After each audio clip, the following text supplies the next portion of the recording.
क्या आप एक ग्राफिक डिज़ाइनर बन चुके हैं? क्या आप एक ग्राफिक डिज़ाइनर बनना चाहते हैं? या आप अपने आप से ये क्वेश्चन कर रहे हैं कि क्या मैं एक ग्राफिक डिज़ाइनर बन गया हूँ या नहीं? अगर आपके ज़हन में भी ये सारे क्वेश्चन आ रहे हैं तो ये वीडियो आपके लिए है। आज की वीडियो इन्हीं सवालों के बेस पर है। आज की वीडियो में इंशाल्लाह आपके तमाम क्वेश्चंस दूर हो जाएंगे।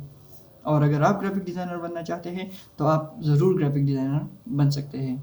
Now the first question is what is graphic designing? So graphic designing is like a huge tree which have a lot of branches, leaves and also fruits.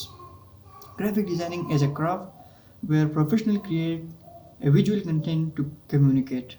Graphic designing एक ऐसी field है, एक ऐसा fun है जिसमें हर एक चीज़ को visually describe करना पड़ता है, कम्प्लेक्स थिंग को सिंपल बनाना पड़ता है और एक बहुत मेसी चीज़ को सिंपल बनाना पड़ता है और इजी टू अंडरस्टैंड बनाना पड़ता है। Now the second question is how to become a graphic designer. अगर आपने जस्ट टूल सीख लिए हैं और आप अपने आप को ग्राफिक डिजाइनर समझते हैं तो आप बहुत गलत हैं। आप कभी भी एक ग्राफिक डिजाइनर नहीं बन सकते। तो ग्राफिक डिजाइनर बनने के लिए मैंने कुछ स्टेप्स बनाए हैं जिसको मैं आपके साथ शेयर करूंगा और इंशाल्लाह आपको ये बहुत अच्छा लगेगा और ये आपके लिए बहुत फायदेमंद साबित होगा। सो the formula is TRM: theory, tool, research and mindset. First thing is theory.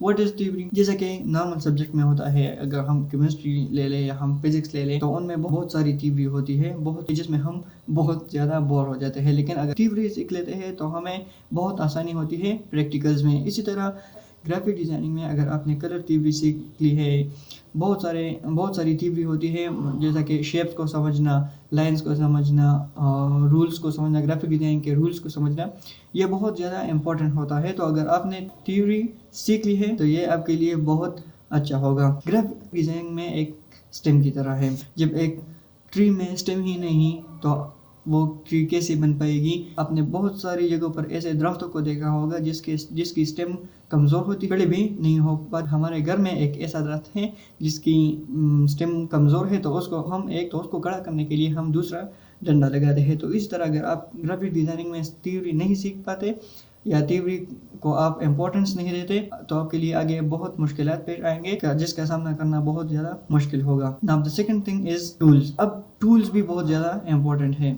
अगर आपने थ्योरी कर ली है और अब आप टूल सीखना चाहते हैं और आपने टूल सीख लिए हैं तो आपने ज़्यादातर काम कर दिया है, आप ग्राफिक डिज़ाइनर बन चुके हैं। अब टूल्स होते क्या है? डिज़ाइनिंग के बहुत सारे टूल्स मौजूद हैं जैसे एडोब का सारा जो सूट है, Adobe Premiere Pro, Adobe Illustrator, Adobe Photoshop, InDesign, XD, Audition, ये बहुत सारे टूल्स हैं जिसको आपने सीखना पड़ता है। बेसिकली आपने 2-3 ही आपके लिए इम्पोर्टेंट होते हैं, बाकी आपके लिए ज़्यादा इम्पोर्टेंट नहीं होते। तो आपके लिए टूल्स सीखना भी बहुत ज़्यादा इम्पोर्टेंट है अगर आप एक ग्राफिक डिज़ाइनर बनना चाहते हैं। जैसा कि दरख्त में ब्रांचेस की हैसियत होती है, इसी तरह ग्राफिक डिज़ाइनिंग में टूल्स की हैसियत होती है। तो वो दरख्त बहुत सिंपल लगता है और बहुत ना ज़्यादा साया देता है, ना ज़्यादा पल देता है, कुछ भी नहीं देता, बस सिर्फ खड़ा रहता है। तो अगर आपने भी ग्राफिक डिज़ाइनिंग में टूल्स सही तरह से नहीं सीखे तो आप एक बेकार ग्राफिक डिज़ाइनर बन पाएंगे। इसी तरह the third thing is research.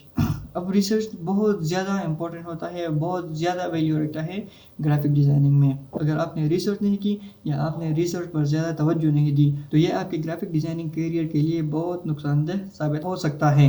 अब रिसर्च होता क्या है? बेसिकली रिसर्च किसी मसले के समझने को कहते हैं। फर्ज करें आपके पास एक क्लाइंट आ जाता है और वो आपसे एक टेक्निकल लोगो बनाना चाहता है, तो आप क्या करेंगे? सीधा जाएंगे गूगल पर, वहाँ पर टेक्निकल लोगोस को सर्च करेंगे, कलर्स को सर्च करेंगे, ट्रेंड्स को सर्च करेंगे।